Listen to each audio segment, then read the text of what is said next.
Salut à tous et à toutes et bienvenue à Magny-Cours qui accueille en ce week-end du 8 octobre le 6e des 7 meetings de la saison 2016 des V2V Endurance Series. Au programme évidemment l'endurance bien sûr, VHC de retour pour ce meeting de Magny-Cours, l'endurance proto évidemment avec une course de 6 heures et puis l'endurance GT Tourisme LMP3 avec une course de 4 heures.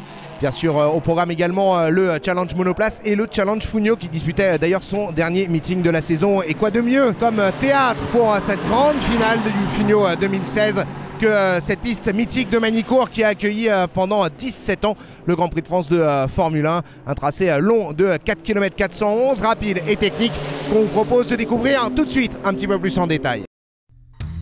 Situé à 14 km au sud-est de Nevers, le circuit de Magny-Cours a été créé en 1959. Initialement en piste de karting, le tracé s'agrandit 2 ans plus tard pour devenir un circuit automobile de 2 km. Il restera ainsi jusqu'en 1986, année où le Conseil général de la Nièvre achète le complexe pour en faire une piste homologuée pour la Formule 1, qu'il accueillera à partir de 1991 et pour 18 éditions de suite.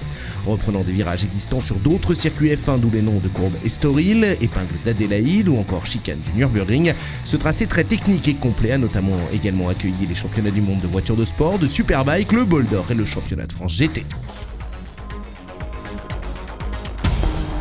Un théâtre idéal donc pour la grande finale du Fugno 2016, du moins dans la catégorie F5. En effet, côté SP05, une fois le décompte de ses 2 plus mauvais résultats de l'année effectués, le leader du challenge, Romain Houllier, arrivait dans la Nièvre avec l'assurance d'y être sacré quels que soient ses résultats.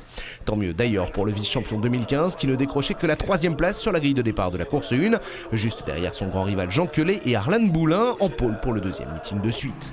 Le poleman qui conservera d'ailleurs son rang en course 1 pour aller signer son premier succès 2016 devant Édouard Herry, Jean Quelet et Romain Houllier. De quoi donner peut-être des idées à Édouard Herry, profitant idéalement des soucis des duellistes du challenge, tous deux contraints à l'abandon en course 2, tout comme Arlan Boulin d'ailleurs.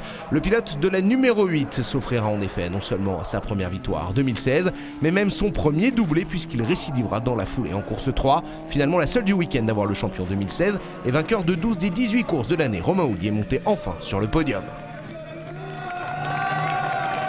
Le titre a été gagné le soir de Mugello, donc une superbe année. On a presque tout gagné, je dis bien presque. Le dernier week-end de la saison a été très compliqué, mais on s'est battu et on s'est surtout fait plaisir. Donc voilà, une très bonne année. Plus de suspense en revanche côté F5 où le jeu des décomptes permettait à Cyril Denis de garder toutes ses chances de priver Cédric Gardin du titre lors de ce dernier meeting, à condition cependant de réaliser le week-end parfait. Et ça paraissait plutôt bien parti pour le pilote de la 72 qui signait la pole position de sa catégorie alors que le leader du challenge ne partait lui que 9e dans sa classe. Mais joie de courte durée puisque Cyril Denis partait à la faute dès le premier tour de la première course et compromettait ainsi toute chance de marquer des gros points lors de cette grande finale 2016. Dès lors, Cédric Gardin n'avait plus qu'à dérouler pour s'assurer du gain du titre, ce qu'il fera parfaitement en terminant 4e des 2 premières courses, à chaque fois remportées par le nouveau venu Yann Burguet devant Alexandre Barbia.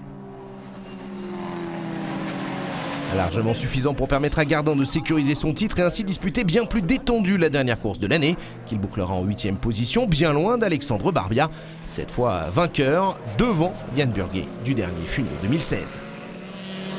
C'est à la dernière journée que ça s'est joué, donc c'était intense.